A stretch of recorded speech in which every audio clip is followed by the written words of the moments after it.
Le projet Kilung, qui a été conçu et mis en œuvre par CARE Madagascar, un projet d'hygiène menstruelle qui est réalisé au niveau des écoles dans des communes rurales de Madagascar. Le contexte, c'est qu'il y a des facteurs vraiment socio-culturels qui persistent encore sur la communauté à propos des tabous. Avec l'arrivée des règles, il y a des absentéismes répétés qui mènent à des décrochages scolaires des filles tout au long du cursus de la scolarité, ce qu'on appelle l'approche jeune fille leader. Ce sont des filles de ces écoles-là qu'on a formées, qu'on a sélectionnées, et puis on les incite pour pouvoir faire des sessions de sensibilisation envers ces pairs.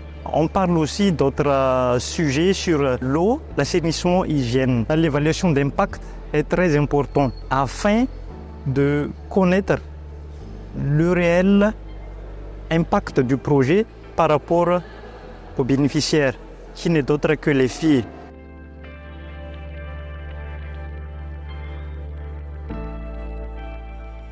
La manque d'hygiène menstruelle et aussi la stigmatisation qui va avec peut être une contrainte importante pour la scolarisation des filles. Premièrement, au début, on pensait que c'est plutôt à cause des absences que ça peut causer. On a appris avec ce projet qu'au-delà de ça, ça change l'ambiance sociale plus générale et donc ça c'est un facteur limitant pour l'apprentissage des filles à l'école.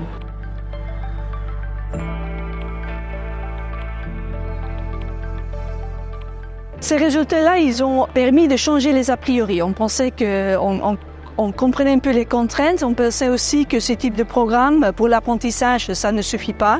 On trouve maintenant que ça a un grand impact sur l'apprentissage et aussi sur l'anxiété. Donc ça donne des pistes et pour Madagascar, parce que ça veut dire que dans ces environnements, ce type de programme change les contraintes réelles pour les filles. Ça donne aussi des hypothèses pour d'autres contextes. Et là, on est en train de penser en 3 chemins.